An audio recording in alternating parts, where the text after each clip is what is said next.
Nós sabemos, nós temos acompanhado em quais circunstâncias a carta aos Hebreus foi escrita, estamos nessa série já há algum tempo, e nós temos visto por quais razões ela foi escrita naquele tempo, ainda no primeiro século da era cristã, e ela foi enviada para ser lida nos lugares onde houvesse cristãos de origem hebraica, porque para eles foi escrita essa carta inicialmente, ainda ali no primeiro século. Hebreus que tinham se convertido ao cristianismo e que viviam um dilema que era voltar a praticar hábitos e elementos de fé ainda do judaísmo. E nos primeiros capítulos dessa carta, o autor se dispõe a fazer comparações sistemáticas entre Cristo e as demais coisas que eram originadas ainda no culto hebreu. E a tese do autor é que não valia a pena, não era possível, não era natural, não era lógico que as pessoas deixassem Cristo, que tinha sido já apresentado a eles, que era superior a todas as coisas anteriores. Não era viável, não era normal deixar Cristo e voltar ao culto da lei, aos rudimentos da lei. Não era natural voltar a sua atenção aos anjos, aos heróis do passado, nem mesmo aos sumos sacerdotes da velha aliança. E o autor então vai discorrendo por que isso não seria algo natural. Chegamos no último sermão, quando o autor eventualmente parece ter parado tudo, e como que ele dissesse: eu vou ter que parar e vou ter que exortar vocês, porque eu estou escrevendo a vocês coisas profundas, vocês já deviam entender tudo isso, deviam ser mestres nisso, mas vocês são como crianças. E vocês que já deveriam estar comendo comida sólida, eu preciso parar tudo e dar leite novamente. E é exatamente nesse contexto, imediatamente após isso, que ele escreve esse pedacinho que nós acabamos de ler. A primeira coisa então que nós devemos fazer é entender que extrair esse texto do seu contexto gera problemas, como qualquer outro texto da Escritura. Mas por que eu estou chamando atenção para esse texto particularmente? Porque muitos protestantes, não vou falar de outras tradições, de muitos protestantes respeitáveis, ao longo da história da redenção, da história da reforma para cá, têm discordado a respeito do que esse pequeno texto quer realmente dizer. Ele é um texto muito pequeno, são apenas 4 versículos, mas eles, muitas vezes, esses versículos se colocam como uma corda naquela disputa, né, de cabo de guerra dentro da teologia.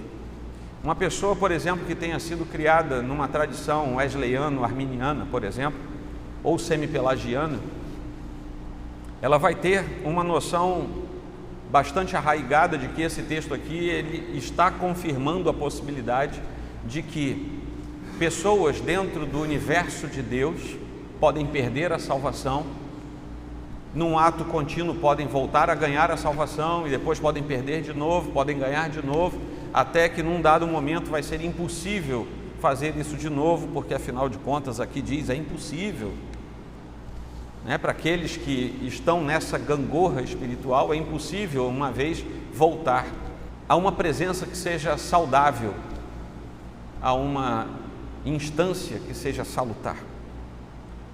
Ou seja, alguém crente no Senhor pode, segundo essas pessoas, ser filho e deixar de ser filho, ser filho e deixar de ser filho.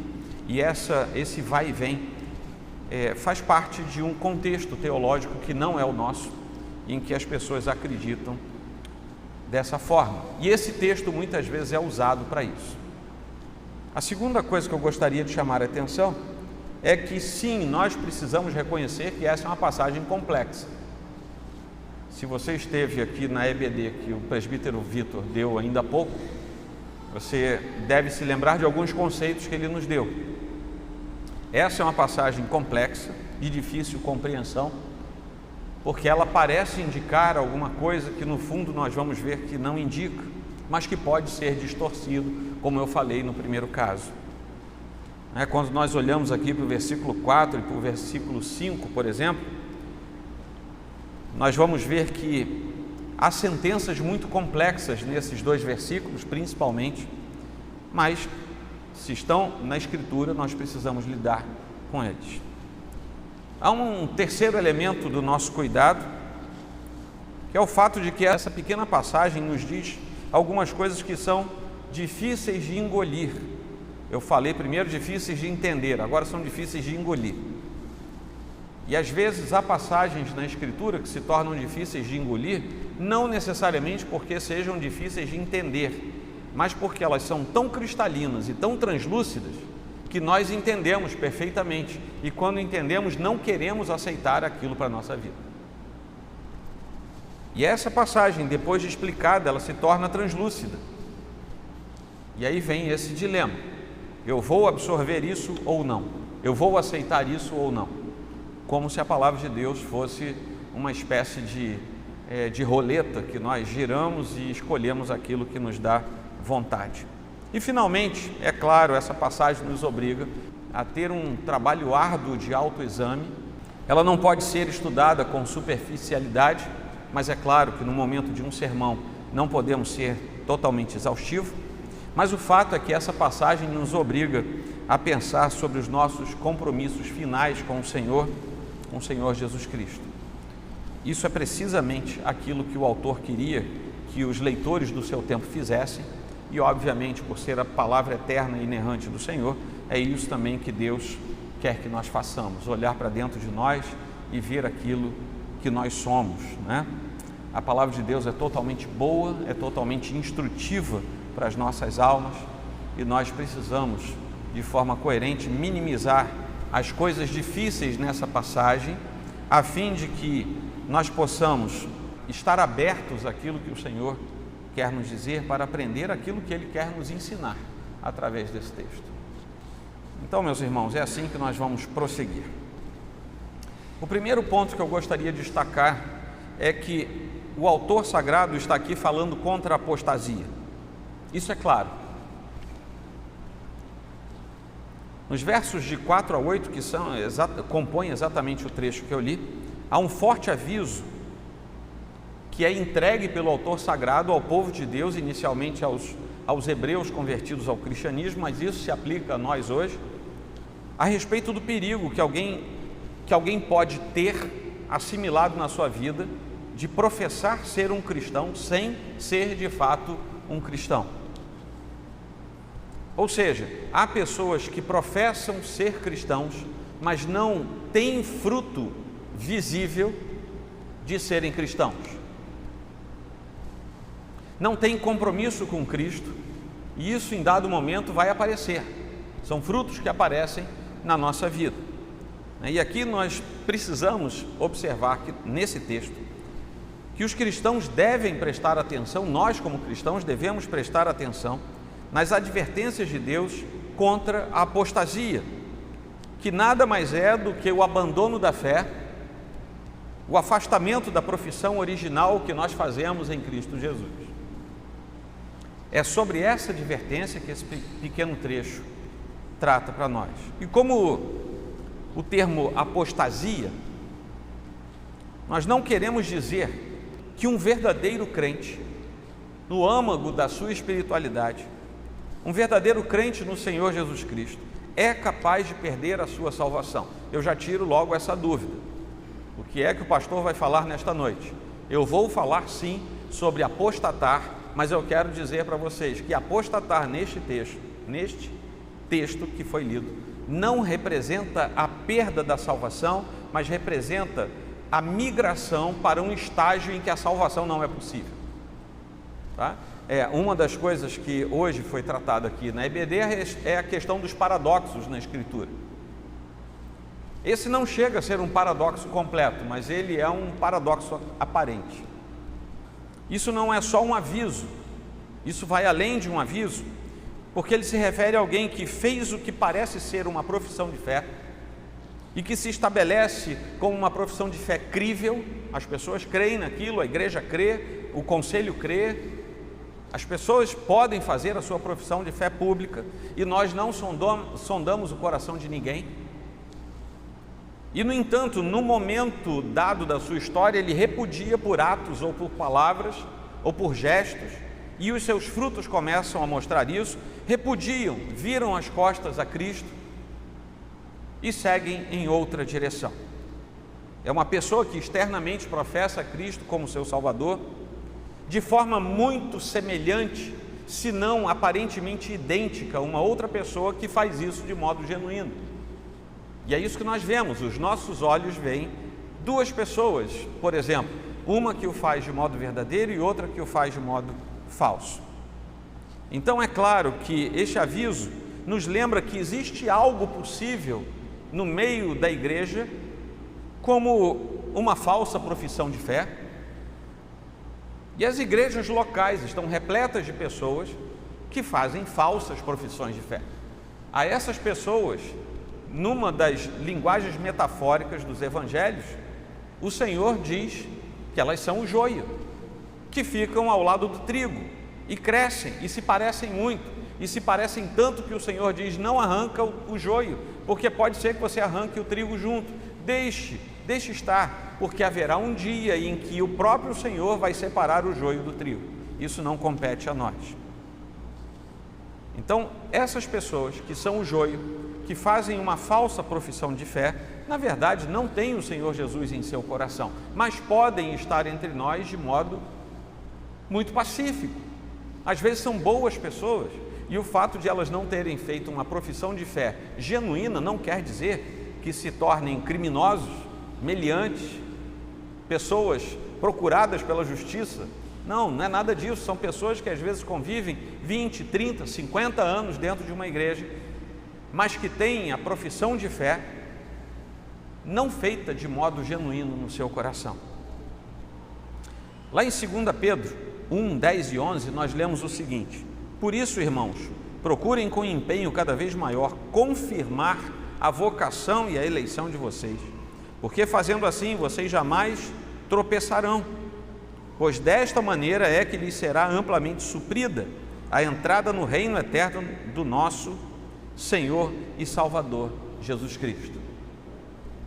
E é isso mesmo que o autor aos Hebreus está dizendo aqui nesse trecho: tomem cuidado para que a construção da vida espiritual de vocês ocorra de uma forma tão adequada e crescente, que isso vai cuidar para que vocês de fato não tropecem. Então a apostasia não significa, nesse texto, que um verdadeiro cristão, aliás, em texto nenhum da Escritura, que um verdadeiro cristão possa se afastar de Deus. Mas apostasia quer dizer que é possível uma pessoa fazer uma falsa profissão, e que essa falsa profissão possa realmente parecer tanto uma verdadeira profissão, mas que ela deve ser considerada realmente como sendo falsa.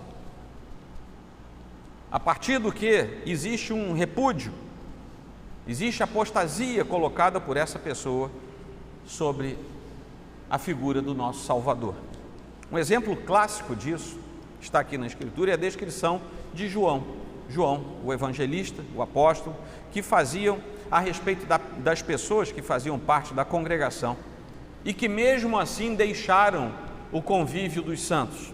Quando ele diz então: filhinhos, esta é a última hora, e como vocês ouviram que o anticristo vem, também agora muitos anticristos têm surgido, por isso sabemos que é a última hora.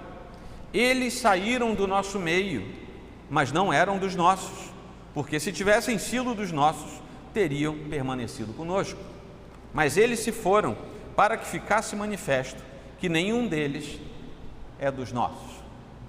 Deu para vocês fazerem a conexão desse texto com Hebreus?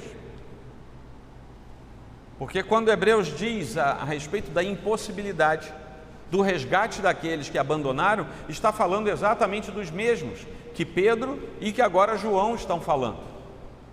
Dos mesmos, aqueles que não eram dos nossos e que por isso saíram, e que se fossem dos nossos não teriam saído, mas teriam permanecido.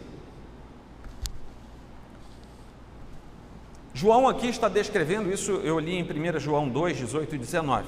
João está descrevendo um grupo que deixou a comunhão dos santos. Porque vejam bem, ele não está falando aqui de alguém que se transferiu de uma igreja para outra. Isso é natural. Você sai de uma igreja, vai para outra, se mudou de residência, precisa mudar de igreja, isso acontece. Ele está falando de alguém que deixou a comunhão dos santos.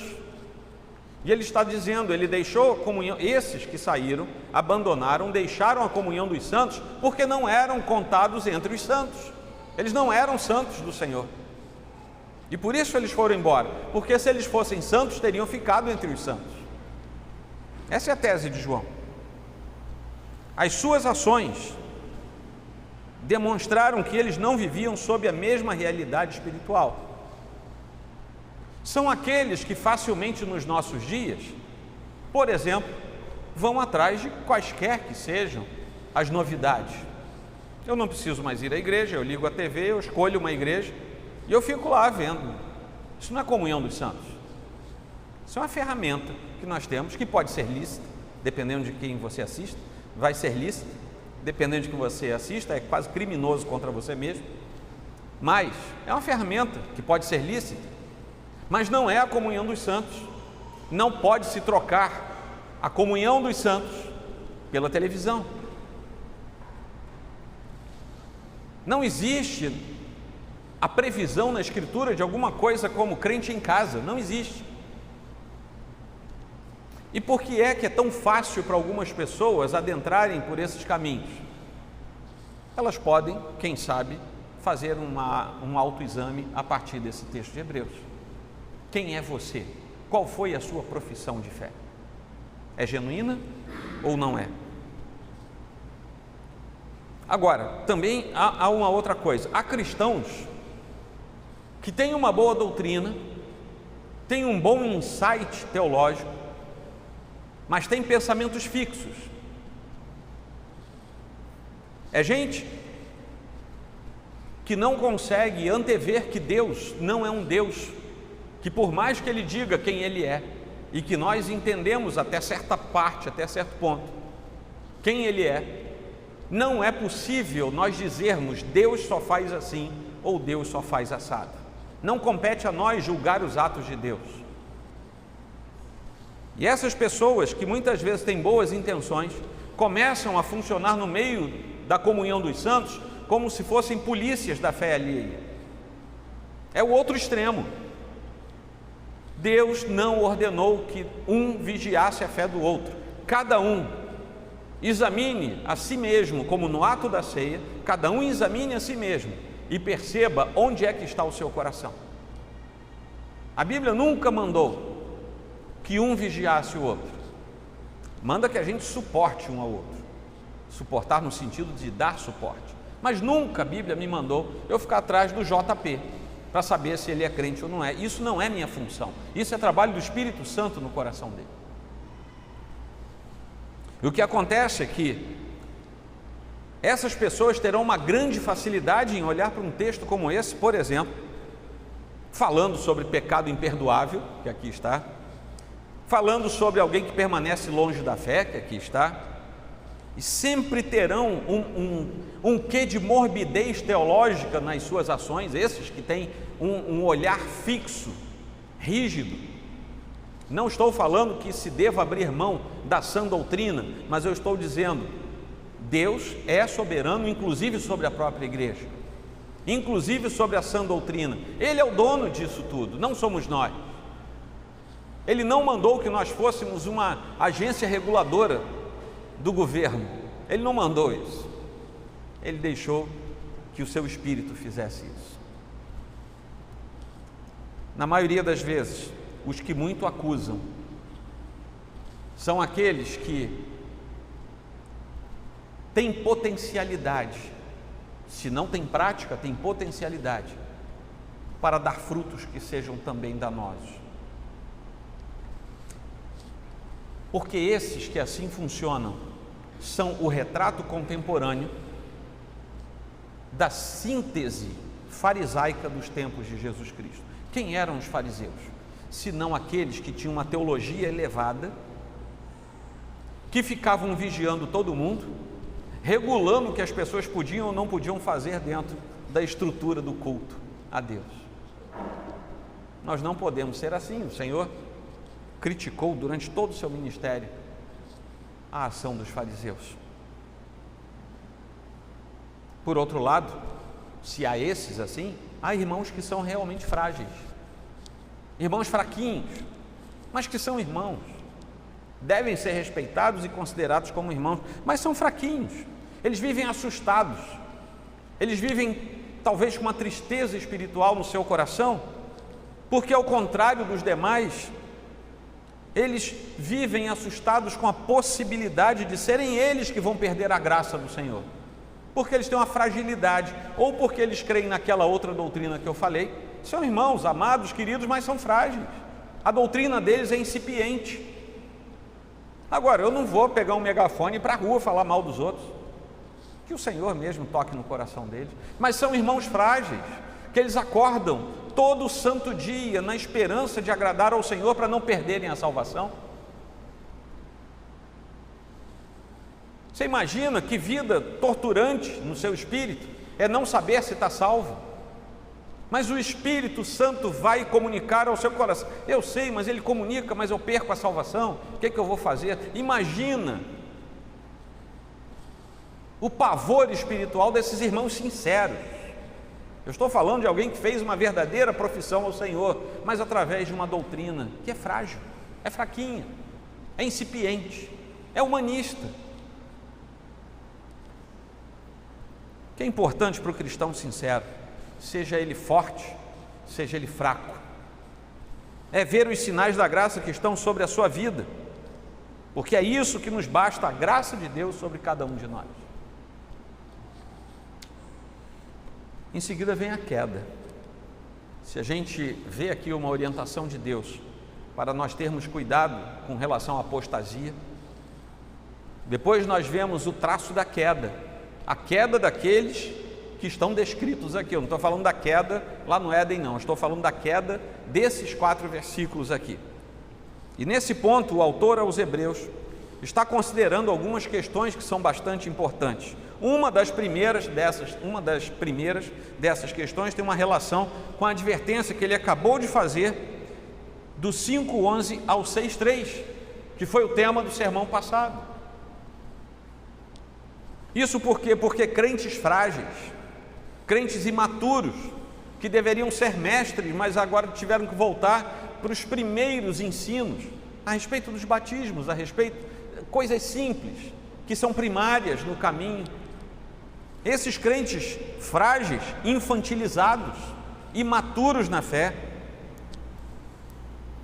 eles podem estar à beira do abismo, e pode ser que eles sejam aqueles cristãos que estão prontos para decair na fé, até porque talvez a sua declaração de fé, a sua profissão de fé pessoal ainda não tenha sido executada diante de Deus como Deus quer ouvi-la.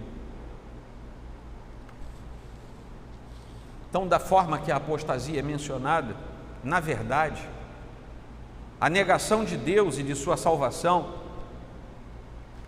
quando nós vemos o que o autor fala a respeito disso, da negação do Senhor, aí sim, nós entendemos que é de fato impossível outra vez experimentar o renovo diante de Deus, e isso explica a causa e o caminho da queda espiritual.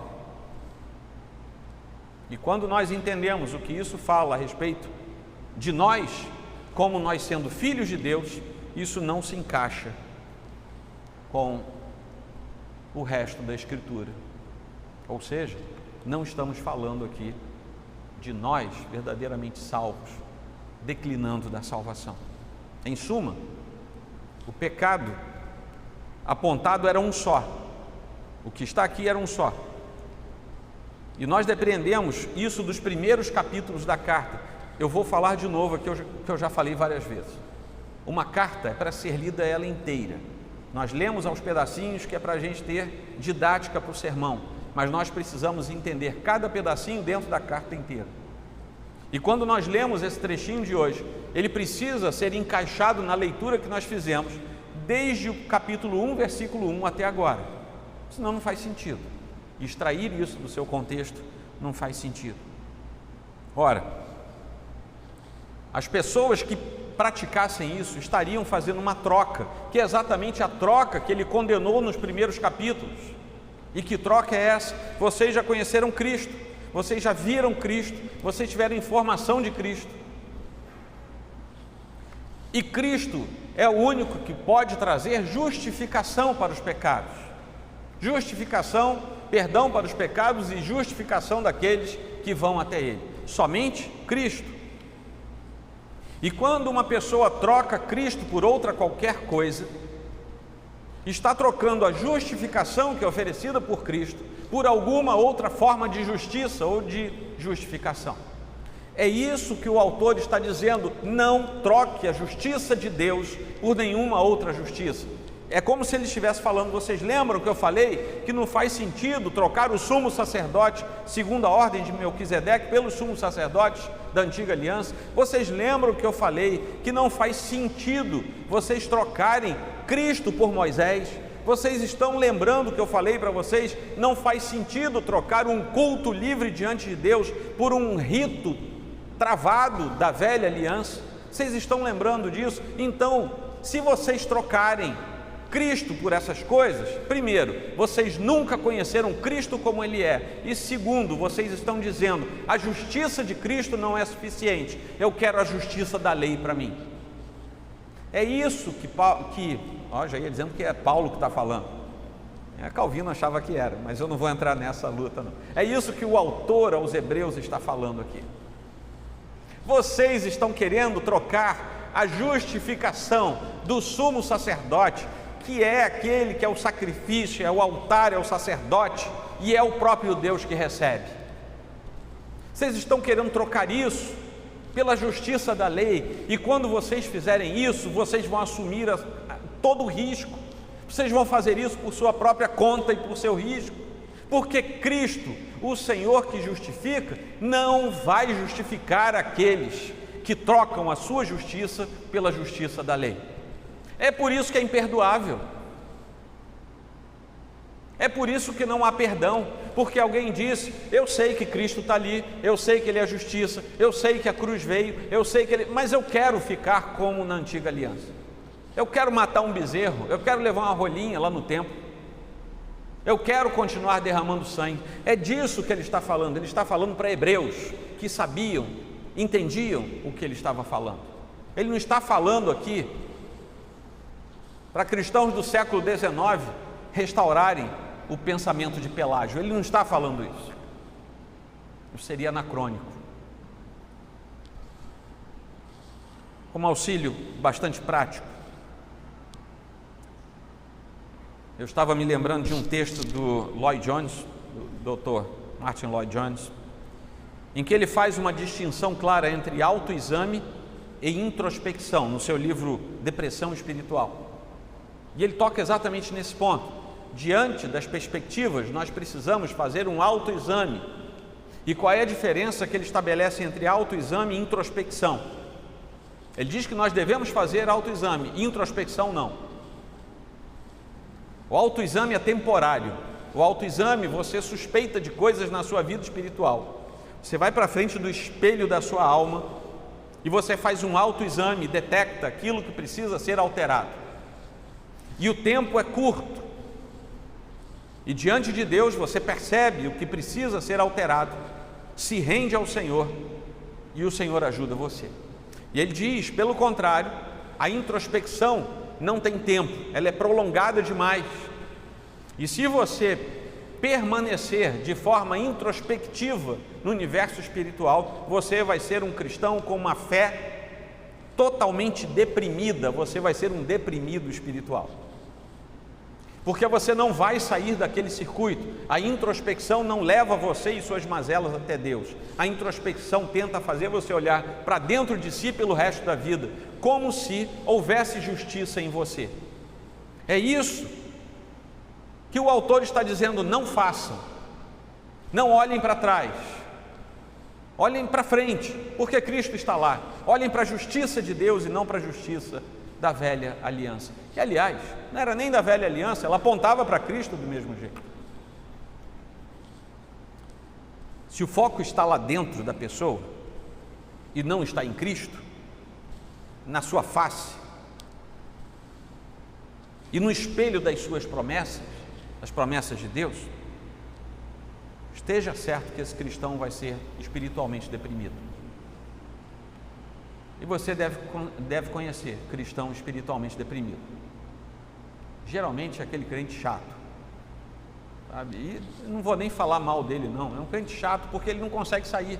É um ponto de patinação na sua caminhada cristã. Finalmente, eu gostaria de trazer um outro texto da Escritura para fazer uma analogia com esse aqui. É a famosa parábola do semeador. E esse pequeno trecho que eu vou falar agora, na verdade, vai servir de conclusão antes de nós aplicarmos. Tem um autor que eu gosto muito, é o Stuart Olyott, e ele comenta essa passagem aos Hebreus fazendo esse paralelo. Eu me inspirei nele para trazer aqui para vocês hoje. E ele vai buscar na parábola do semeador a explicação disso aqui. Porque isso está lá em Mateus 13, Marcos 4 e Lucas 8, nos evangelhos sinóticos. Aqueles que recebem a semeadura e têm dentro de si a germinação daquela plantinha, podem ter algo mais crescendo junto com aquela plantinha. Eu já falei aqui hoje do joio e do trigo, né? Essa coisa que cresce junto, podem ser espinhos, pode ser joio, pode sufocar a planta que o semeador plantou. Mas é curioso que no terceiro episódio, a parábola do semeador fala de 4 casos, de semear e de ver se vai vingar ou não. Só um vinga, que é o 4º caso. Mas o terceiro caso é muito peculiar, porque ele demora muito a morrer. A plantinha demora a morrer. A semente é posta, mas demora a morrer. O 4º caso é aquele que mostra que há corações que recebem a semente e são transformados para sempre. São aqueles onde há fruto de vida. Ambos os casos requerem muito tempo. O terceiro caso, onde pode ser que cresçam coisas juntos com a boa semente e vão sufocá-lo, e esse último caso, em que realmente vai vingar. Eles levam muito tempo, e a expressão, a definição das 2 semeaduras, a terceira e a 4ª, a definição é muito parecida. Depois, se você ler a parábola do semeador, você vai ver que até certo ponto, a terceira semente e a 4ª semente são muito parecidas, são quase iguais. E o que acontece é que a descrição que é feita na parábola por causa dessa semelhança muito intensa, nos leva a ver, por exemplo, que as aves do céu não vão roubar a semente, nenhum dos dois. As raízes são relativamente profundas e fortes, nos 2 casos. As plantas não murcham, não secam quando o sol aparece, nos 2 casos. Ambas têm até algumas espigas, podem dar frutos. Ou seja, até certo momento elas são idênticas. E se a história parasse ali, as 2 seriam iguais. Isso é como comparar 2 pessoas na igreja. E é aqui que Olyott faz essa correlação com o texto de Hebreus. Uma pessoa teve uma experiência verdadeira com Jesus Cristo, e a outra pessoa teve uma experiência de ordem interior, que pode até ser verdadeira, pode ter mudado um monte de coisa na sua vida, pode ter transformado muita coisa na sua vida. Ambas as pessoas gostam de estar na igreja, ambas as pessoas gostam de cantar hinos, cânticos, ambas as pessoas gostam de ouvir os sermões, saem felizes ouvindo os sermões, ambas as pessoas gostam de ler a Bíblia em casa, ambas as pessoas gostam de ajudar em tudo na igreja, se oferecem, se prontificam. E a gente que está olhando não consegue distinguir quem é quem. Não há uma diferença visível entre elas, porque foram aparentemente ambas iluminadas. O texto fala isso. E o que quer dizer isso, senão no sentido de terem percebido a luz? O impenitente percebe a luz. Ambos provaram de alguma forma o dom celestial. no sentido de terem participado ativamente das ministrações do Senhor, na casa do Senhor, na vida dos irmãos.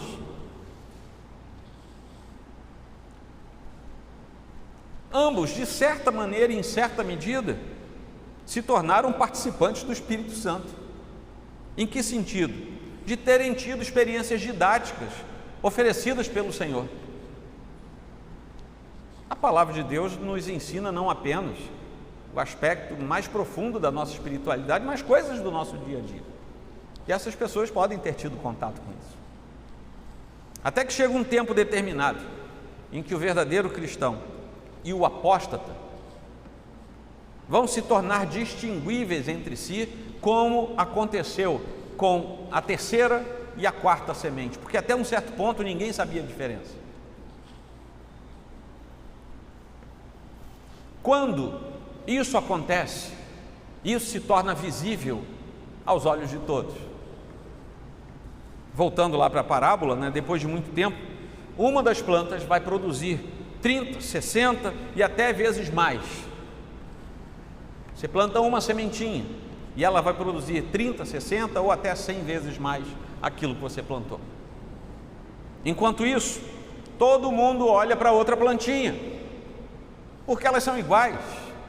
E eu digo assim, se a minha plantinha aqui deu 100 vezes mais, a outra também vai dar, e nada de dar, e nada de aparecer, e nada de frutificar. Essa é uma planta estéril, plantada em terra estéril, e nunca vai dar nada. Mas aparentemente era igual a outra. Aparentemente, um sujeito era igual ao outro, mas um dava frutos, o outro era estéril. Um produzia 100 vezes mais, o outro nunca produziu nada. E a partir de um certo momento, nós começamos a distinguir quem dá fruto e quem não dá fruto no meio do povo de Deus. Aquele primeiro cristão que deu muito fruto, ele está encaixado no versículo 7.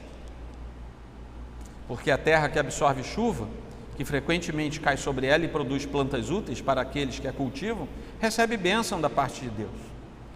O outro, que era estéril, está encaixado no versículo 8. Mas, se produz espinhos e ervas daninhas, é rejeitada, está perto da maldição, e o seu fim é ser queimado. E vejam como os versículos 7 e 8 se assemelham à fraseologia da parábola do semeador. É impressionante como se parece com aquilo. E esses dois indivíduos, vamos chamá-los de cristãos, eram tão parecidos que nós achávamos que eles eram iguais. Mas a diferença, uma vez percebida, vai mostrar quem está firme e quem está encaixado aqui nos versículos 4, 5 e 6. Aquele que, tendo visto, chegado perto, conhecido, experimentado, abriu mão, resolveu voltar para a sua justiça própria e por isso agora é imperdoável. A destinação daquele que é fiel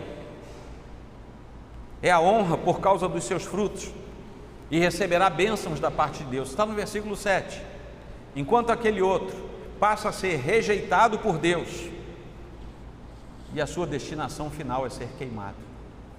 Afinal de contas, a própria Escritura diz que uma planta que não serve para nada se arranca e queima. Amém? Deu para entender? Aplicando, os hebreus nessa altura do campeonato, querendo fazer isso, eles estavam, na linguagem do próprio autor aqui, crucificando para si mesmos o Filho de Deus. Porque se a minha justiça é própria, se eu quero viver segundo os rudimentos da lei, Cristo morreu em vão. Ou seja, eu estou fazendo Cristo sofrer novamente, como se isso fosse possível, mas essa é a intenção do coração de quem faz assim. O que significa que essas pessoas estavam praticando obras da lei, que era um caminho totalmente oposto ao caminho da graça oferecido pelo Senhor. Por razão semelhante a essa, Paulo também diz, lá na sua epístola aos Gálatas, que eles tinham caído da graça, por outro motivo. A epístola aos Gálatas é por outro motivo, mas a ideia, o conceito é o mesmo e o fim de tudo é o mesmo. Eles voltaram à prática daquela lei antiga para a sua própria justificação. Eles buscavam o seu próprio caminho de salvação. Eles estavam negando o sacerdócio de Cristo, estavam negando a nova aliança, estavam negando toda a obra vicária do Senhor, estavam voltando ao farisaísmo tão combatido por Jesus e pelos apóstolos, particularmente o apóstolo Paulo. E o uso da expressão cair da graça, apenas concluindo aqui ao final, não quer dizer necessariamente perda de um genuíno estado de salvação anterior. Eu espero que isso tenha ficado claro para os irmãos sobre o que esse texto está falando. Eu tenho apenas 4 aplicações práticas para nós. Nós não podemos nos contentar apenas com esses sinais da iluminação para pensarmos em regeneração. Nós não podemos confundir esses sinais dos iluminados com verdadeira regeneração. Nem tudo que for chamado evangelho, nem todo movimento no meio evangélico é o evangelho.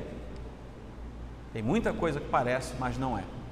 Os antigos devem se lembrar do Denorex. Quem é novo não faz ideia do que eu estou falando, mas eu não vou contar para vocês.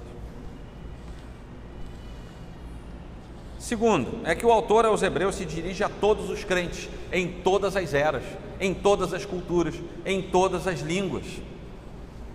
Essa palavra não é dirigida apenas aos que caíram. Isso também está sendo escrito para aqueles judaizantes do primeiro século, mas isso não se reduz apenas a uma época, isso é permanente. A sua palavra é principalmente para os crentes fiéis, para que nós tenhamos atenção, para que nós permaneçamos fiéis na congregação dos santos e não tenhamos quaisquer dúvidas. Se tivermos dúvidas, precisamos recorrer à Escritura, porque ela tira essa dúvida. Porque pode ser que a dúvida seja originária, porque ainda temos fragilidades na nossa espiritualidade cristã. E como eu falei, o crente frágil, não estou falando agora do teologicamente frágil, mas nós, crentes, que podemos estar no momento incipiente da nossa caminhada, podemos ter dúvidas sinceras, e a Escritura tira essas dúvidas de nós, porque afinal de contas é o Espírito quem testifica dentro de nós que nós somos filhos de Deus, e se Ele já fala isso, deve ser suficiente para eu entender se a minha profissão de fé é verdadeira, se eu sou aquele que dá 30, 60 e até 100 vezes mais de frutos de produção, ou se eu ainda tenho dúvidas a respeito da minha profissão de fé. E por que isso é importante? Porque ainda é tempo aceitável. E se eu chegar à conclusão que eu não fiz a profissão de fé adequada, e se eu perceber que o Espírito Santo me incomoda e me chama, esse pode ser o chamado eficaz do Senhor para o coração daquele que está em dúvida. Quem sabe, ainda amigo do Evangelho, sem ser verdadeiro filho de Deus. Terceiro ponto, com relação à vida espiritual da igreja, o autor está simplesmente nos dizendo: irmãos, fiquem em guarda, porque tem uma mosquinha do sono espiritual que anda, e ela pode nos picar e a gente pode ficar lesado espiritualmente, pode ficar distraído na nossa caminhada.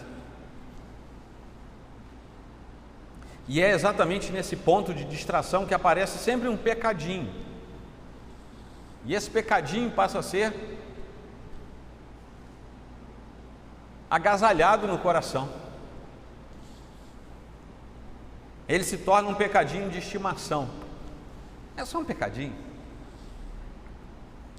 E ele vai vagarosa e sutilmente rastejando dentro de nós, na nossa alma, até tomar conta do coração e da mente. É assim que funciona. A serpente não bateu de frente com Eva, conversou com ela, instigou Eva, convenceu Eva. E é assim que o inimigo faz. Ele não vai aparecer, né? O pessoal dizia com mais frequência antigamente, Satanás não vai aparecer na sua frente, né, vermelho, com um tridente, né, chifre, assustando você. Não, ele vai aparecer de forma sutil, oferecendo coisas. Então, vamos tomar muito cuidado com esse pecado que vai encontrando razões dentro do nosso coração. São razões, às vezes, sociológicas, razões psicológicas, razões das nossas emoções, razões da nossa lógica pessoal, razões antropológicas. E nós vamos agasalhando, afinal de contas, se esse ou aquele pensamento diz isso, deve ser verdade, sempre levar cativo diante do Senhor o nosso pensamento. E finalmente, é preciso nós vermos o conforto do Senhor nesta passagem. Porque, ao contrário do que muitos pensam, ela não é uma passagem entristecedora e perturbadora. Ela é uma passagem confortadora para os filhos de Deus. Porque eles haverão de descansar no fato, princípio, de que, sendo frutíferos, eles vão ser cada vez mais regados pelo Senhor. Quanto mais fruto você der, mais o Senhor rega a sua vida. Quanto mais você produz para o Senhor, mais você será abençoado. E isso não é uma troca, isso não é um escambo, isso é graça do Senhor. Porque o Senhor quer que você produza, Ele quer dar os meios para você produzir. E Ele alimenta a sua alma para você produzir a 30, a 60, a 100, a 1000, a 5000, conforme o próprio Senhor aprouver na sua vida e na sua caminhada cristã. É descanso para a alma, não é angústia no coração. Amém, meus irmãos?